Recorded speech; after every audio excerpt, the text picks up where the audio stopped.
Hi everyone, my name is Linus and I am a Bullis Student Tutor, and today I'm going to be talking about how to paint and or draw landscapes.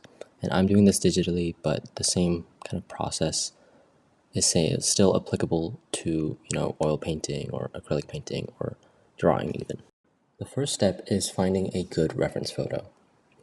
And good can mean a lot of things. It could mean composition, it could mean good colors, it could mean good design, but generally, I see it as just something that you are inspired by and something that you want to, paint or draw.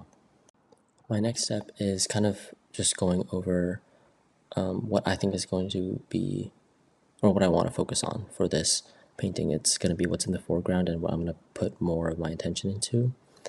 And I'm kind of just tracing over the branches and like the leaves that I'm going to focus on.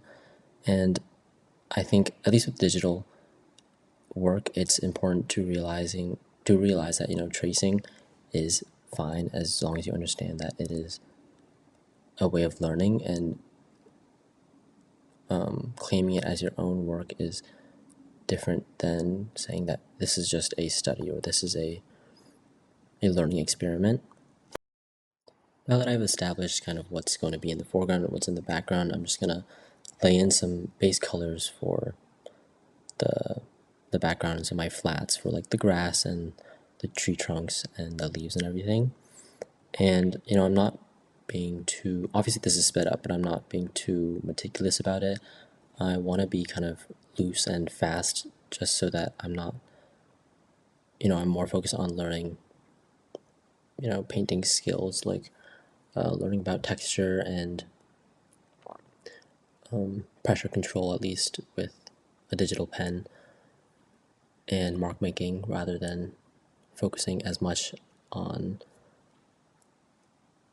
perspective and scale, which are things that are important, but not what I'm necessarily focusing on with this one, because I think a lot of what makes up landscape is the texture and the mark making and just learning that it is feasible, even though that seems kind of daunting sometimes. So I'm just going over and kind of laying out what my foreground is going to be with like the branches and everything. So at this point I'm still sketching, but I'm laying in some of the background and the side details, and I'm going to add a little more depth into the main tree that I want to focus on. And I'm kind of just adding in some shadows and some lights and keeping it pretty loose with my mark making, not doing too much or being too meticulous. And then now I'm going to be adding more of the leaves and just slowly building up some textures and some depth into the piece. Here I'm starting to add a little more detail into the background, and I'm kind of just color picking from my reference photo, but that's a kind of luxury that I have with digital painting, and I would approach a little bit differently if I was oil painting or acrylic painting. The reason is because things that are farther away typically appear more blue, because blue light has a shorter wavelength that kind of disperses through the air more easily, and simply put, the further things away, the more blue that they will look. So I would want to kind of mix my colors accordingly, and I will kind of change my painting to make it look more blue later on. But if I had to do it physically, then I would mix accordingly. But I'm beginning to add just more texture and more depth into the leaves and the branches in the foreground, adding in the light hitting the leaves and the shadows that are created by that.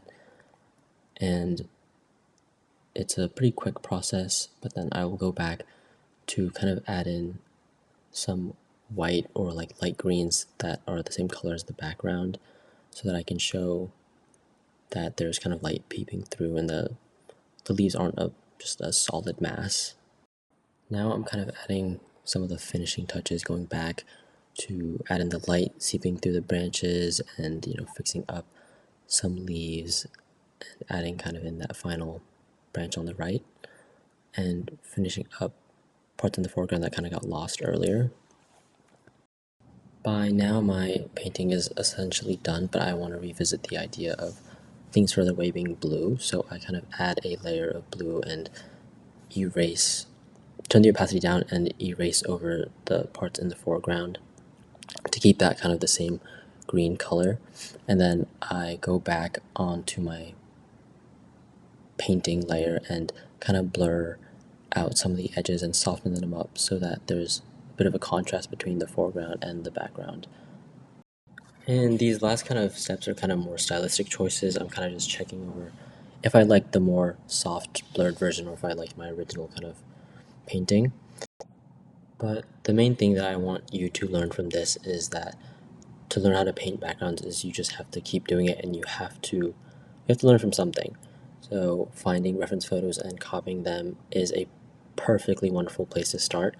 But as you keep doing it, and as your skills grow and your kind of visual vocabulary and skill set grows, you can begin to change things about the composition or the colors.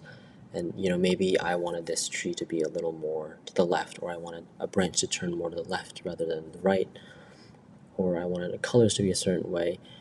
These are things that you can start doing on your own, and you obviously will reference the photo, but you start to deviate and add your own artistic spin on it. And that's the beauty of art, where you are able to be inspired by so many things, but you have your own vision, and after you learn, you start to find what you like, and you can adjust your art to match your own tastes, which I believe is the whole purpose of art in the first place.